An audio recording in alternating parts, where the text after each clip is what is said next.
হাসিনার পলানোর পরে এই মুহূর্তে জানতে চাচ্ছি আপনারা সকলে কেমন আছেন।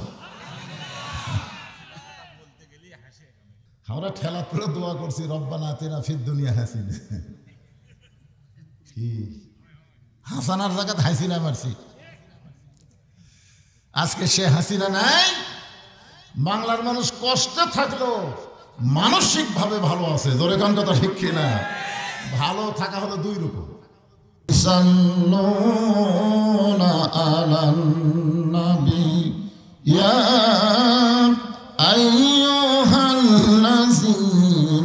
আমানু সাল্লু আলাইহি ওয়া সাল্লিমু তাসলিমা। আল্লাহুম্মা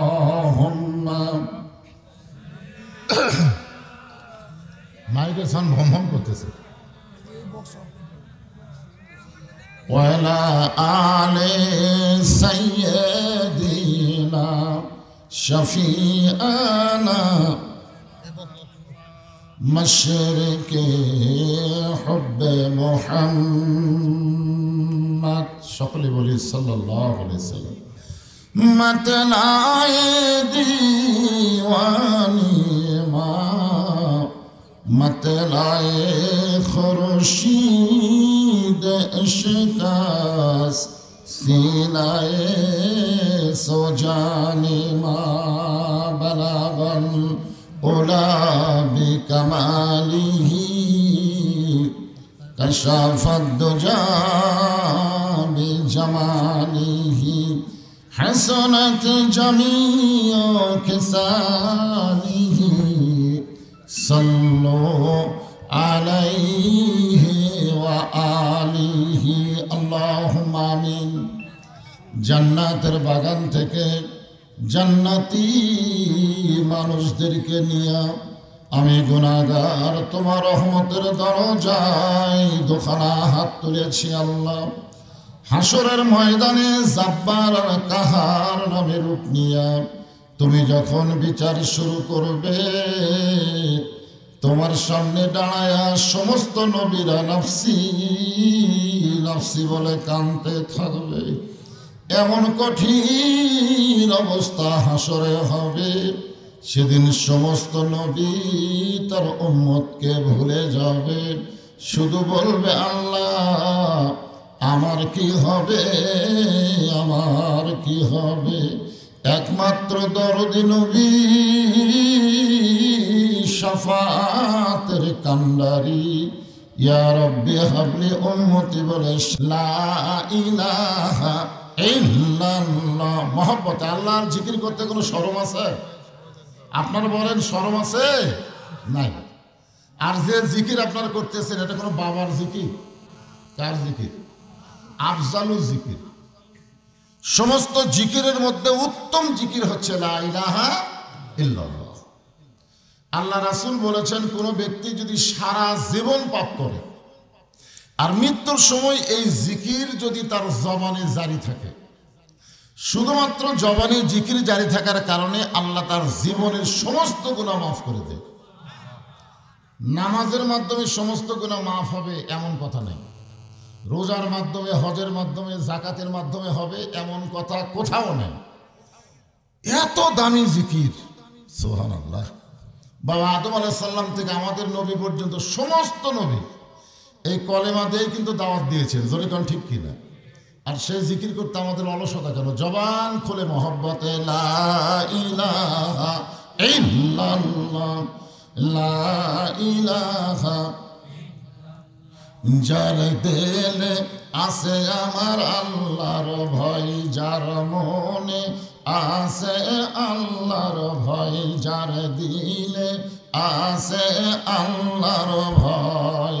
আল্লাহ আল্লাহ সব সময় আহার নিদ্রা ভালো লাগে না, এই দুনিয়া ভালো লাগে না, ভালো লাগে শুধু আল্লাহ। জোরে লা ইলাহা ইল্লাল্লাহ লা ইলাহা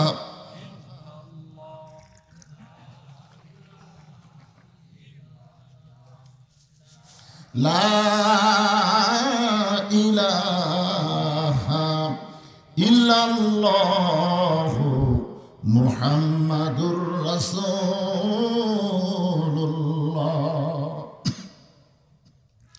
রাসূলের মহব্বতে জবান খুলে সমস্বরে সকলে বলি সাল্লাল্লাহু আলাইহি ওয়াসাল্লাম। যদি আপনারা মনে মনে পড়েন সাল্লাল্লাহু আলাইহি ওয়াসাল্লাম, মনে মনে, লাভ হবে না। কিয়ামত পর্যন্ত পড়লেও কোনো লাভ নাই, কারণ আপনি যে দরুদ শরীফ পড়বেন এটা ফেরেশতারা শোনা লাগবে। শোনার পরে রাসূলের রওজা মোবারকে আপনার নামে দরুদগুলো পৌঁছা দিবে। যদি শুনবারই না পায় তাহলে মদিনাত কেমনে পৌঁছবে?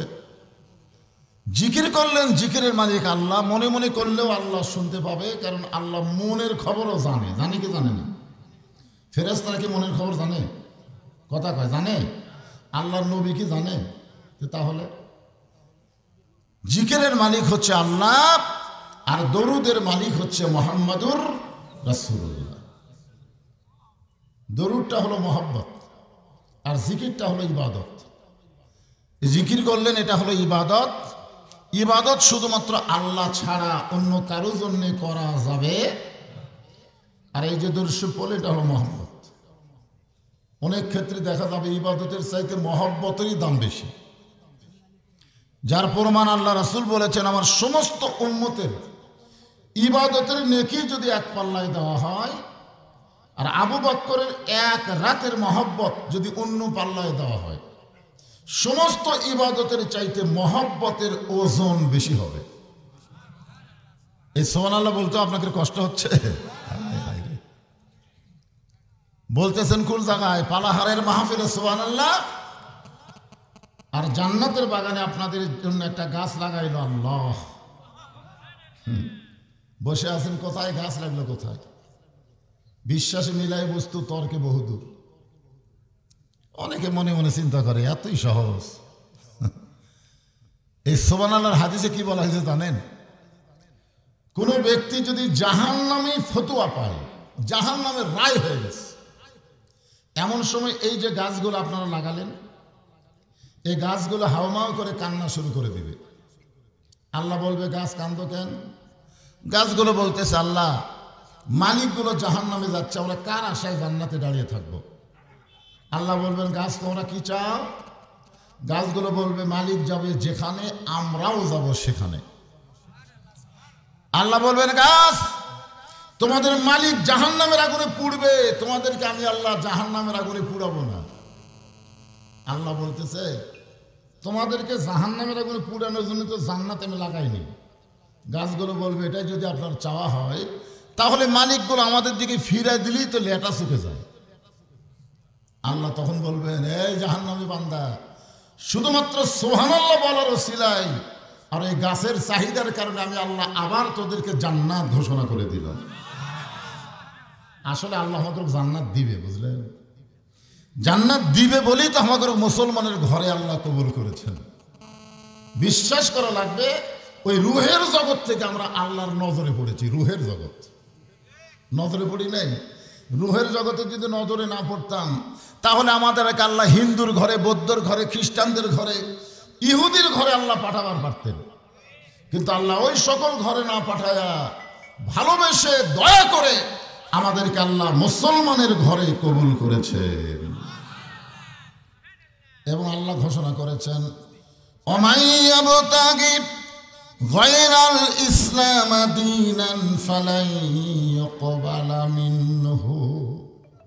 ইসলাম ছাড়া অন্য কোন ধর্ম কেউ যদি গ্রহণ করে, আল্লাহ বলেছেন তা কবুল করা হবে না। ইমাম মালিককে একজন প্রশ্ন করল যে, হুজুর পৃথিবীর মধ্যে শ্রেষ্ঠ ধর্ম কোনটা? ইমাম মালিক উত্তরে বললেন, এরকম প্রশ্ন করা হলো কবিরা গুনাহ।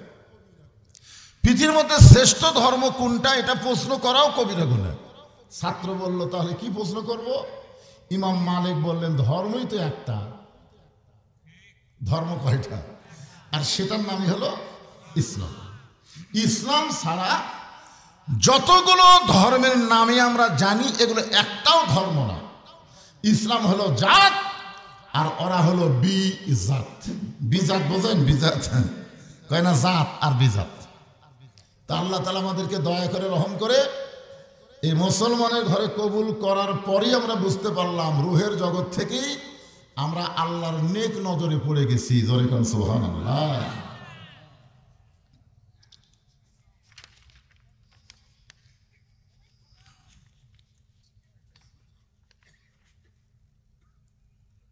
গ্রামের নাম কুটি দেখছি রে,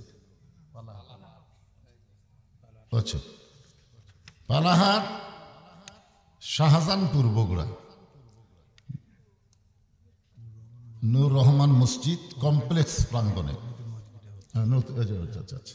আলহামদুলিল্লাহ। আল্লাহ, এই গ্রামের একজন কৃতি সন্তান ডাক্তার জাহিদুর রহমান একটা মসজিদকে, এখন উদ্বোধন হয়নি, মসজিদের মাধ্যমে কিছু সময় বসেছিলাম। সেই মসজিদ শুধু মসজিদ না, সেখানে আরো কমপ্লেক্স হবে।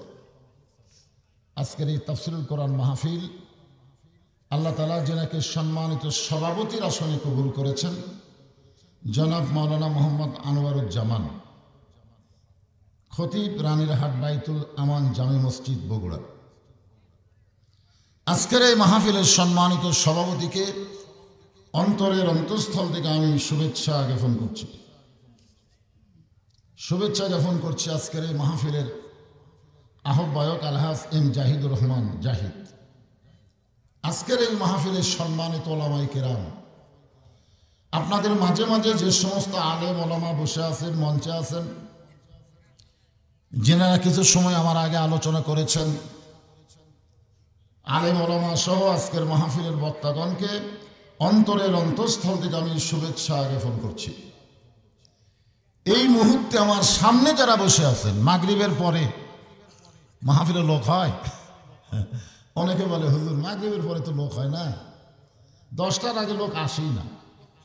আপনাকে এলাকাতে একটা এরকম নিয়ম আছে না নাই? 10টার আগে লোক কোথায় পাবে? আজকে কি মনে হচ্ছে? আর 5 থেকে 10 মিনিট পরে দেখবেন জায়গাই নেই, লোক হয় না, মানে এখানে জায়গাই হবে না। যে সমস্ত আল্লাহর বান্দাদেরকে কোরআন পাগল বানায়া আজকের এই জান্নাতের বাগানে আমার সামনে কবুল করলেন, আমি আমার অন্তরের অন্তঃস্থল থেকে আপনাদের সবাইকে শুভেচ্ছা জ্ঞাপন করছি। সম্মানিত মা বোনেরা, পর্দার অন্তরালে বসে বসে যারা আলোচনা শুনতেছেন, তাদেরকে শ্রদ্ধা জ্ঞাপন করে হাসিনার পলানোর পরে এই মুহূর্তে জানতে চাচ্ছি আপনারা সকলে কেমন আছেন? হ্যাঁ, কি হাসে? আরে আমরা ঠেলা করে দোয়া করছি, রব্বানা আতিনা ফিদ দুনিয়া হাসিনা। কি হাসানার জায়গায় হাসিনা মারছি। আজকে সে হাসিনা নাই, বাংলার মানুষ কষ্টে থাকলো মানসিক ভাবে ভালো আছে। জোরে গান কথা ঠিক কিনা? ভালো থাকা হলো দুই রকম,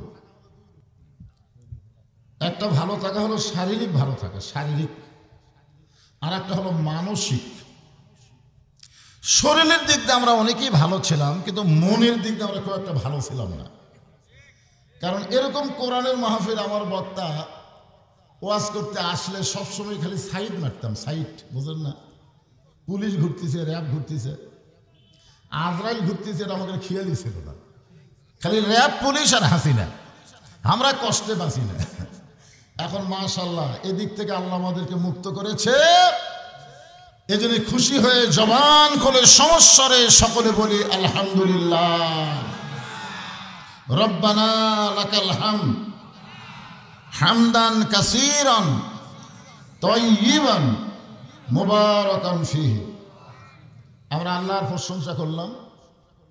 বিশেষ করে আমরা ভাগ্যগুণে এমন একজন নবী পেয়েছি যিনি শুধু আমাদের নবী না। আমরা দরুদের মধ্যে কি বললাম? আল্লাহুম্মা সাল্লি আলা সাইয়্যিদিনা। এই সাইয়্যিদিনা মানে বোঝেন আপনারা? আমাদের নবী শুধু নবী ছিলেন না, আমাদের নবী আমাদের নেতা, তুইয়া মুইয়া নেতা না। লাকাদ কানা লাকুম ফি রাসূলিল্লাহি উসওয়াতুন হাসানাহ। যদি তোমরা সফলতা অর্জন করতে চাও, দুনিয়ার সমস্ত প্যানসা নেতাকে বাদ দিয়ে একমাত্র মুহাম্মদ সাল্লাল্লাহু আলাইহি সাল্লামকে তোমাদের আদর্শের নেতা হিসাবে গ্রহণ করে নাও। একথা কার? আমরা যদি সফলতা চাই, সব নেতা বাদ দিয়ে বিশ্বনবীকে আমাদের নেতার আসনে গ্রহণ করতে চাই। রাজি আছেন সবাই? তাহলে আমি যেই বলবো আমার নেতা তোমার নেতা, সকলে বলবেন বিশ্ব নবী মোস্তফা। যাই বলবেন না, আল্লাহর সামনে আসামি হবে হাসরে, নবী আপনাকে সুপারিশ করবি না। দেখি আপনি কত বড় বাপের বেটা, জান্নাতে যান। আল্লাহ যখন হাকিম হবেন, আমরা যখন আসামি হব, ওই সময় আমাদের নবী উকিল হয়ে, ব্যারিস্টার হয়ে আমাদেরকে সুপারিশ করে জান্নাতে পৌঁছায় দিবে। আছেন আমার মুক্তার, আছেন আমার ব্যারিস্টার, সেই বিচার হাইকোর্টেতে তিনি আমায় করবেন পার। আমি পাপী রাসূল জাবিন্দার। আমার নেতা তোমার নেতা খুব একটা সাইদের হলো না। অনেকে মনে করছে যে হুজুর মাগরিবের পরে একলা একলা চিল্লাচ্ছে, সামনে লোক নাই। আসলে কি লোক নাই? তা আমাদের নবীকে বিশ্ব নেতা জোরে বলতে কি আপনাদের আপত্তি আছে? আগামীতে আবার কিন্তু নিরপেক্ষ নির্বাচন হবে, কারণ আমরা ভাগ্যগণী ইউনুস পাচ্ছি। জোরে কোন কি পাচ্ছি? বিপদ আপদ মুসিবতে পড়লে কোন দোয়া পড়েন? দোয়া ইউনুস যেদিন থেকে ক্ষমতার চেয়ার পাচ্ছে, সেদিন থেকে আমাদের কোনো বিপদ নাই, সব বিপদ হাসিনার। জোরে কোন কথা ঠিক কিনা? আর হাসিনার সাঙ্গ পাঙ্গ এখন আর তিনটা লীগ নাই, আওয়ামী লীগও নাই, যুবলীগও নাই, ছাত্রলীগও নাই। এখন আছে আফসোস লীগ, গুজব লীগ, হতাশা লীগ। এলা সব লীগ যে কুটি পলাছে আল্লাহ ভালো জানে। মাঝে মাঝে দুই একটা গুজব পাওয়া যায়, আবার আসিতেছে। কে আসবি রে? দোয়া ইউনুস বসে আছে। তোর কোন কথা ঠিক কিনা? লা ইলাহা ইল্লা আনতা সুবহানাকা ইন্নী কুনতু মিনাজ জালিমিন। নবী ইউনুস নবীরে খাইল মাছেতে গিলিয়া, ফেরেশতা পাঠাইলেন আল্লাহ ইসমে আজম দিয়া। দমে দমে সে হরদম পড়ে সে ইসমে আজম, মাছেরই উদর হইতে বাঁচাইলে প্রাণ। সবাই বলেন আল্লাহ আল্লাহ, বলেন আল্লাহ আল্লাহ, তুমি জাল্লে জালালুহু, শেষ করা তো যাই না গে তোমার গুণগান। আলহামদুলিল্লাহ। আমি একটা আয়াতের অংশ আপনাদের সামনে তেলাওয়াত করেছি। এখানে চারটা বিষয় আলোচনা হবে। 1 নম্বর হলো নামাজ, 2 নম্বর হলো কুরবানি, 3 নম্বর হলো বেঁচে থাকা, 4 নম্বর হলো মরা যাওয়া। লিল্লাহি রব্বিল আলামিন। সব কার জন্যে? আরো জোরে কন। 1 নম্বর কিন্তু নামাজ। নবুয়তের 10ম বৎসরে আমাদের নবী নামাজ পাইছেন। নবী হওয়ার 10 বছর পর, যাকে বলা হয় নবুয়তের 10ম বৎসর, নবীকে আল্লাহ তাআলা 5 ওয়াক্ত নামাজ দিয়েছেন। কয় ওয়াক্ত? 5 ওয়াক্ত নামাজ দিয়ে কোনো সময় আল্লাহ বলেনি যে আপনারা নামাজ পড়েন। এ কথা কোরআনেও নেই, হাদিসেও নেই। নামাজ পড়ার কথা আমাদের বাংলাদেশও আছে, কিন্তু কোরআনেও নেই, হাদিসেও নেই। আমার সাথে একমত না দেব? আপনারা নামাজ পড়ার কথা কোরআনে পাবেন। আমার এলাকার এক ভণ্ড একজন আমাদেরকে বলছে, তুই যে এত নামাজ পড়িস, কোরআনে আসা? আরে পাগলা, কোরআনে তো নামাজ পড়ার কথা নাই, খালি নামাজ পড়িস। তো লোকটা কয় এত বছর নামাজ পড়তেছি, কোরআনে নাই? না, নাই তো। আমার কাছে বলতে, হুজুর আমরা যে নামাজ পড়ি, এ কথা কি কোরআনে নাই? না ভাই, নাই তো। হায় হায় হায়, সবাই ঘুম পাড়ে, আর আমি কষ্ট করে ফজর নামাজ পড়ি। নবুয়তের 10ম বৎসর আল্লাহ তাআলা নবীকে 5 ওয়াক্ত নামাজ দিলেন, দিয়ে বললেন আকিমুস সালাত, নামাজ কায়েম করেন। এই নামাজ পাওয়ারও 3 বছর পর্যন্ত নবী মক্কা ছিলেন। নামাজ পাওয়ারও কয় বছর? 3 বছর পর্যন্ত নবী মক্কা ছিলেন, কিন্তু নামাজ কায়েম করতে পারলেন না। আল্লাহ চাই নামাজ কায়েম করো, আর নবী সাহাবীদের নিয়ে চুপি চুপি নামাজ পড়ে। এক সময় নবী বললেন, আল্লাহ আপনি বললেন নামাজ কায়েম করার কথা, তা আমরা তো নামাজ কায়েম করার পারতেছি না। এই না পারার পিছনে কারণ কি? আল্লাহ বললেন কারণ হলো আপনি হলেন ইমাম, আবু জেহেল হলো নেতা।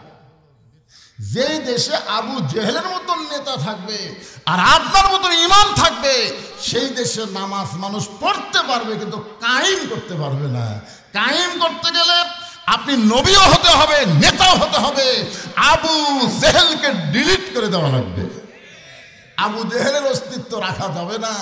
আজকে আমাদের বাংলাদেশে যদি নামাজকে কায়েম করতে চাই, তাহলে নবীদের পথে যারা আছে, আল্লাহর পথে যারা আছে, তাদেরকে নেতার আসন দেওয়া লাগবে। আবু জেহেল মার্কা কোন নেতা বাংলার জমিনে চলবে না। জোরে গান কথা ঠিক কিনা? নামাজ তো পড়ার জন্য মসজিদ বানাচ্ছে, ভালো কাম হবে না। হাদিসে আছে বিস্তারিত, হুজুরি কলব ব্যতীত করছিন কালেও নামাজ তোর হবে না। তবে কেন গাও জোয়ারি, মানুষকে দেখাও নামাজ পড়ি, ও তোমার সিদ্ধ বীজে সুফসল ফলে না। আজও কেন আল্লাহর নামাজ কায়েম করলা না? আল্লাহ কয় নামাজের জোরে ফায়েসাকা যাবে দূরে, পাক কোরআনে রয়েছে ঘোষণা। এখন আকাম কুকাম নামাজ রোজা একসাথে বান্ধিয়া বোঝা, আকাম কুকাম নামাজ রোজা একসাথে বান্ধিয়া বোঝা, জাহান্নামে দিয়াছ রওয়ানা। আজও কেন আল্লাহর নামাজ কায়েম করলা না? এই নৌকার মাঝি হিসাবে একটা দরবেশ বাবা ধরা পড়ছে। দরবেশ বাবা দেখছেন, আগে হিয়া দাড়ি ছিল, শালা ৩৬,০০০ কোটি টাকা মারিছে। মারার পরে পলাবার যায় ধরা পড়ছে, দাড়ি নাই, দাড়ি কামাছে, মাথা কলব দিছে।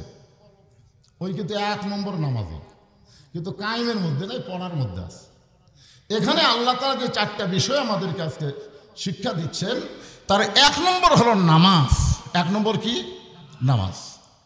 আল্লাহ বলেন, হাবিব আপনি যখন নবী এবং নেতা হবেন তখন আপনি নামাজ কায়েম করতে পারবেন। কিন্তু আপনি নবী থাকবেন, আবু জেহেল নেতা থাকবে, তাহলে নামাজ পড়া যাবে কিন্তু কায়েম হবে না। আমাদের বাংলাদেশ হওয়ার পর থেকে ৫৪ বছর হলো। কয় বছর? কথা কয় না। এমনকি হাসিনা ৫৬০টা মডেল মসজিদ পর্যন্ত বানালো। ধরে কোন কথা ঠিক কিনা? কিন্তু যা তাই ২-৪ জন যারা নামাজ পড়ে, আপনাকে আতাল বাজারে যা দেখবেন এত বাকি খাওয়া খাসে, টাকা চালিয়ে গরম দেখায়, কেন মরে গেছে নাকি রে? আর দেখবেন কতগুলো বেনামাজি, ওর বাকি নেই, নামাজেরই বাকি। এই জন্য অনেকে বলে, ভাই ওই নামাজ পড়াও তো আমি না পড়াও তো। কারণ কি? কারণ আল্লাহ বলতেছেন, ইন্নাস সালাতা তানহা আনিল ফাহশাই ওয়াল মুনকার। একমাত্র নামাজই পারে মানুষকে যাবতীয় খারাপি থেকে, ফাহিশা থেকে হেফাজত করতে। জোরে করেন সুবহানাল্লাহ। আপনারা বলেন তো, আল্লাহর এই কথার দাম আছে না নাই? তো তাহলে আমাকে নামাজ নাই, যেগুলো করতেছে এগুলো কি? এখন হয়তো আপনি বলবেন, হুজুর যারা নামাজ পড়ে না তাদের বিরুদ্ধে না বলে আপনি যারা পড়ে তাদের বিরুদ্ধে আপনি বলতেছেন। আরে পাগলা, একটা ছাত্র পড়তেছে কিন্তু পড়ার পরে যদি ফেল করে, জনগণ কিন্তু যাই পড়ে না তার কোনোদিনও সমালোচনা করবি না, যাই পড়ে ফেল করছে এর সমালোচনা হবে। জনগণ ঠিক কিনা? কি বললি রে? সবসময় পড়লি কিন্তু ফেল করলি। মানে আমরা বর্তমানে যে নামাজ পড়তেছি এটা হলো ফেল করার নামাজ। ধরে কোন কি করার নামাজ?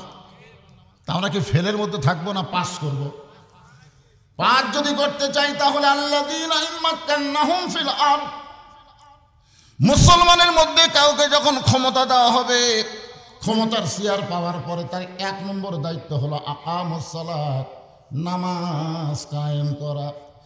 দাদা যদি জীবিত থাকে দাদাও নামাজ পড়বে, ছেলেও নামাজ পড়বে এবং নাতিও নামাজ পড়বে। এক কাতারবদ্ধ হয়ে নামাজ আদায় করবে, তখন নামাজ কায়েম হয়ে যাবে। ৬ বছর থেকে নামাজের তালিম দেওয়া লাগবে, আর ১০ বছর থেকে জোর করে মসজিদে নিয়ে যাওয়া লাগবে। জোরে কোন ঠিক কিনা? আপনি বলেন, এখন আপনি একজন বাবা হয়ে আপনার ছেলে ২২ বছর বয়স, ওই যে ফজরের সময় কম্বলের মধ্যে দেখা যায় না, আপনি খেয়াল করে দেখছেন? ফজর আজান শোনার পরে আপনি একটু জানলাতে দেখবেন তোর খবর কি। ওই কিন্তু আগে ৩.৫ হাতি ছিল, কিন্তু যে আজান শুরু হচ্ছে আস্তে আস্তে কম্বল মাথার উপর দিয়েছে, পাও বার হচ্ছে, পাও টাইনা বুকের মধ্যে ঢুকেছে। আপনি বাইরে থেকে মনে করবেন চাউলের বস্তা ঠেকে থাকছে, কে রে? আগাও নেই, মাথাও নেই, গেল কোথায়? আপনি আস্তে আস্তে গিয়ে কম্বল আলগা করে দেখবেন, কম্বলের তলে ওর সাইজ আর সকালবেলা সাইড ঠিবে কুত্তার সাইজ একই সাইজ। এখন আপনি বলেন আপনার বেটা কুত্তার সাইজে ঘুম পাড়তেছে আর আপনি সামনে কাতারে গিয়ে নামাজ পড়তেছেন, কি হবে? কতক্ষণ হবে?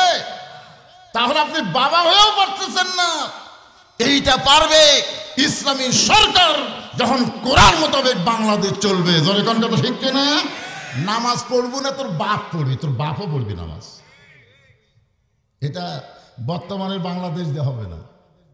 এটাকে সাইজ করা লাগবে, দেশকে সাইজ করা লাগবে, মানুষের তৈরি আইনকে কবর দেওয়া লাগবে, ডক্টর কামালের সংবিধানকে লাঠি দিয়ে দরিয়ার মধ্যে ফেলে দেওয়া লাগবে, আর আল্লাহর কোরআনকে সংসদে নিয়ে যাওয়া লাগবে। জোরে কোন কথা ঠিক কিনা? আল কোরআনের আলো ঘরে ঘরে জ্বালো, এই স্লোগান বাদ দেওয়া লাগবে। দেখি আপনারা কি করেন, এখন গলা খাকারে দেন। আল কোরআনের আলো সংসদে জ্বালো।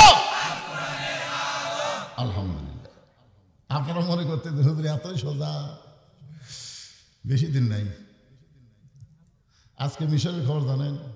মিশর এই খুব এক সপ্তাহের মধ্যে দেখবেন মিশরও সাইজ হয়ে যাবে।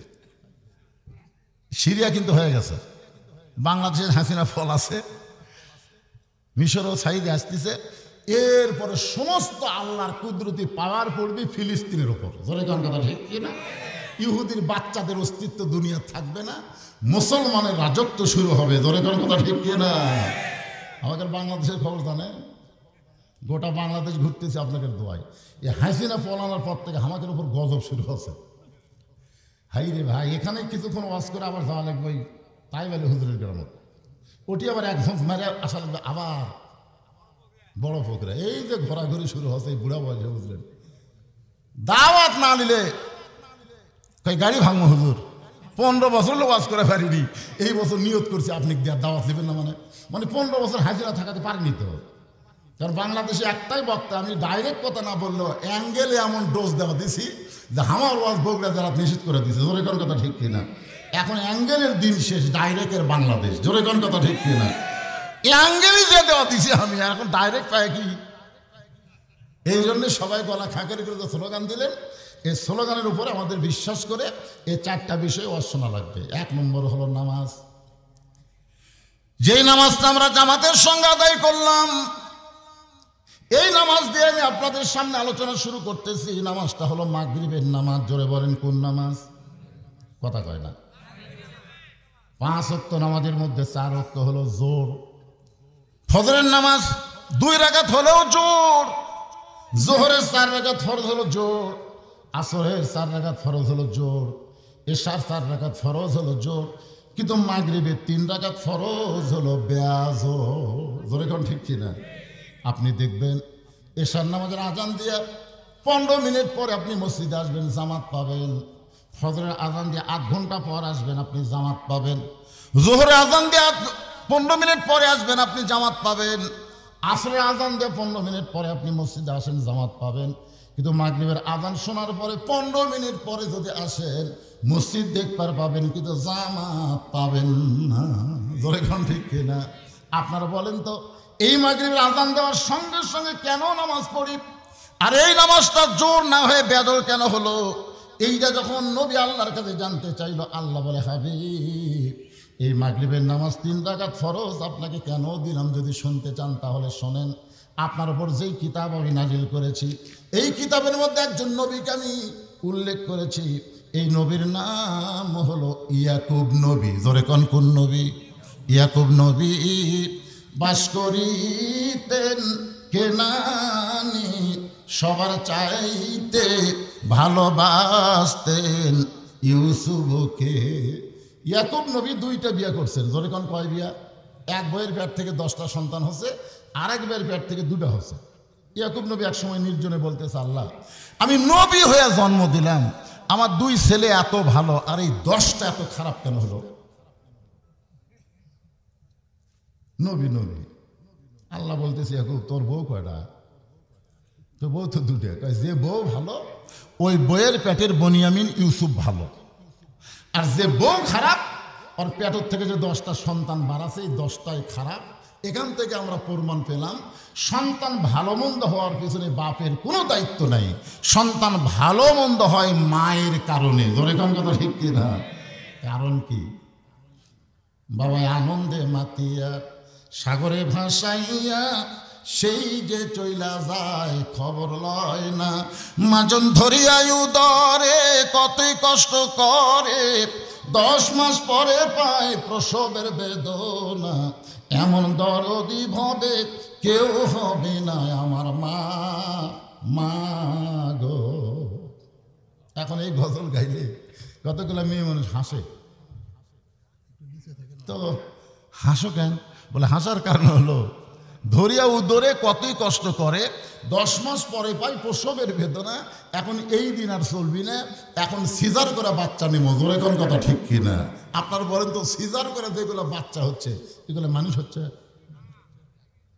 আপনার বলেন একটা মেয়ে মানুষের যে পেট কাটতেছে, এই পেট কি মেয়ে ডাক্তার কাটে না মরদ ডাক্তার কাটে? এই কথা কন না কেন? এই কথা কন না কেন?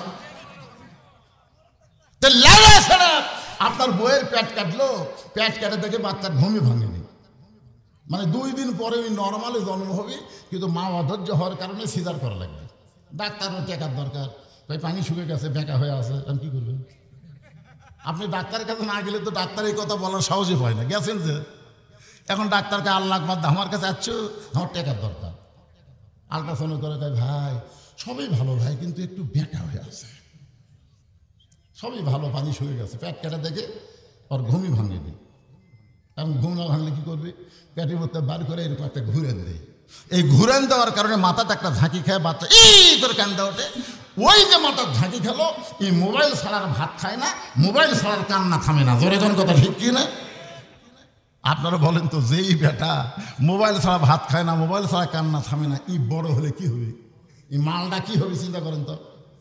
এই জন্যে সন্তান যদি ভালো নিবার চান, ভালো মায়ের দরকার। একটা মা যদি ভালো হয়, তার সন্তান আল্লাহর ওলি পর্যন্ত হয়ে যায়। ধরে কোন কথা ঠিক কি না? আইয়ুব নবীর, ইয়াকুব নবীর 10 জন সন্তান রক্তমাখা জামা নিয়ে ইয়াকুব নবীর সামনে হাজির হয়ে বলতেছে, বাবা আমরা বহু চেষ্টা করলাম।